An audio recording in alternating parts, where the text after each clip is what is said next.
Hello guys, welcome back to my all creative channel. আজ আমি আপনাদের সাথে শেয়ার করব চিকেন ভেজি স্যুপ।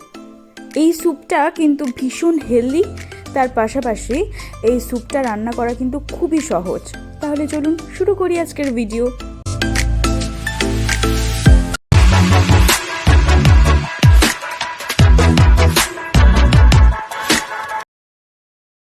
প্রথমেই আমি কড়াইতে 2 টিস্পুন বাটার দিয়ে দেবো। আমি আমুল লাইট বাটারটা ইউজ করেছি।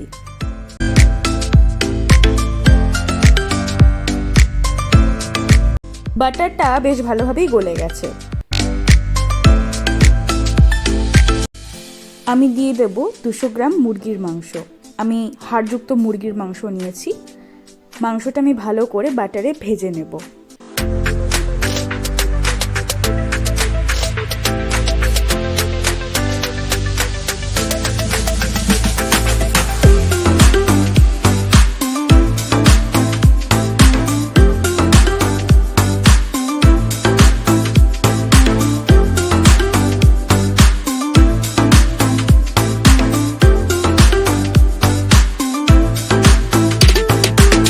চিকেনটা আমি ভালোভাবেই ভেজে নিয়েছি, আমি তুলে নিচ্ছি। এরপরে আমি স্যুপের জন্য আরও 2 চামচ বাটার দিয়ে দেব।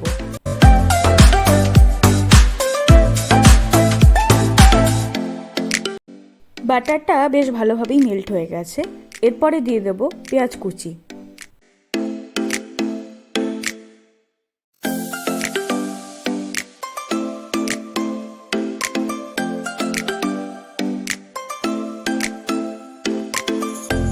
দিয়ে দেব লঙ্কা কুচি।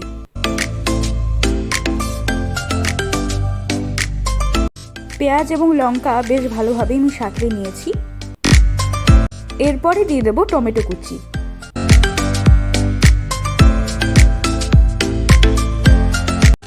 সমস্ত কিছু বেশ ভালোভাবেই নাড়াচাড়া করতে হবে এবং টমেটোটা হালকা সফট হওয়ার জন্য আমি উপরে ঢাকা দিয়ে দেব। কিছুক্ষণ পর ঢাকনা তুলে আমি পেঁয়াজ, লঙ্কা এবং টমেটোটা ভালো করে সাঁতলে নেব।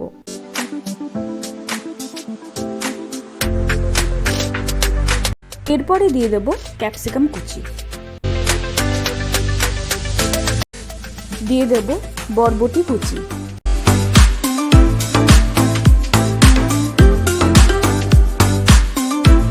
সবশেষে দিয়ে দেব গাজর কুচি।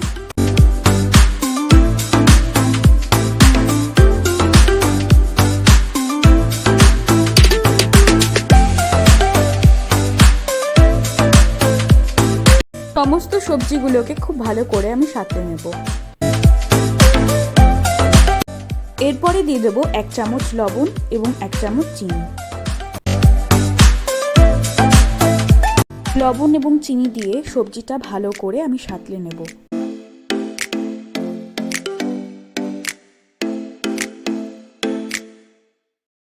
ভালো করে সাঁতলে নিয়ে এরপর দিয়ে দেব 1 চামচ আদা, রসুন এবং কাঁচা লঙ্কা বাটা।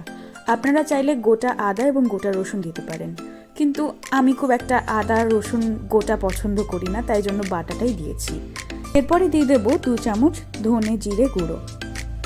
ধনে জিরে গুঁড়ো কিন্তু আমাদের শরীরের জন্য ভালোই, তাই অবশ্যই সেটা কিন্তু স্যুপে দেওয়াই যায়। আর এর সাথে কিন্তু স্যুপের টেস্টটা অসাধারণ হয়, আপনারা অবশ্যই কিন্তু ট্রাই করবেন। এরপর ঢাকা দিয়ে আমি সবজিগুলো সেদ্ধ হতে দেব। কিছুক্ষণ পর ঢাকনা তুলে আমি সবজিগুলো আরেকটু ভালো করে সাঁতলে নেব।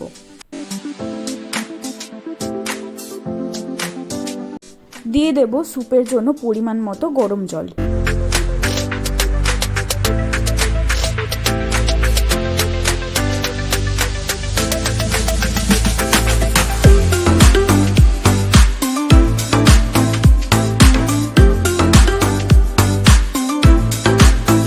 ঝোলটা হালকা হালকা ফুটতে শুরু করেছে।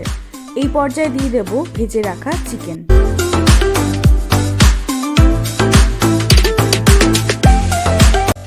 চিকেন দেওয়ার পর আমি স্যুপটা খুব ভালো করে নাড়িয়ে চাড়িয়ে ফুটতে দেব।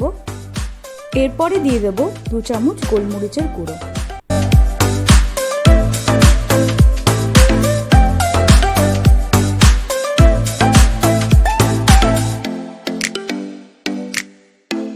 সব কিছু খুব ভালো করে নাড়িয়ে চাড়িয়ে ওপরে ঢাকা দিয়ে দেব। কিছুক্ষণ পর ঢাকনা তুলে আবারও ভালো করে সবজিগুলো নাড়িয়ে চাড়িয়ে দেখতে হবে যে সবজিগুলো সেদ্ধ হয়েছে কিনা। এরপরে দিয়ে দেবো পাতিলেবুর রস।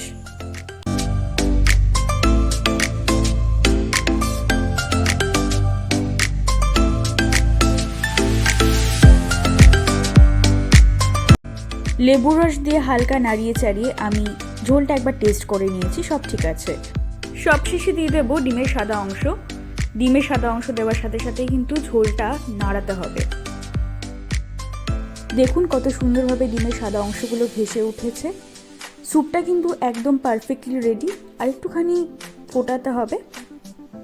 এই স্যুপটা যেমনই হেলদি তেমনই কিন্তু খুব টেস্টি। আপনারা অবশ্যই বাড়িতে ট্রাই করবেন এবং আমাকে অবশ্যই জানাবেন যে কেমন লেগেছে আপনাদের। ভিডিওটি যদি ভালো লাগে তাহলে ভিডিওতে লাইক দিতে একদম ভুলবেন না। Thank you.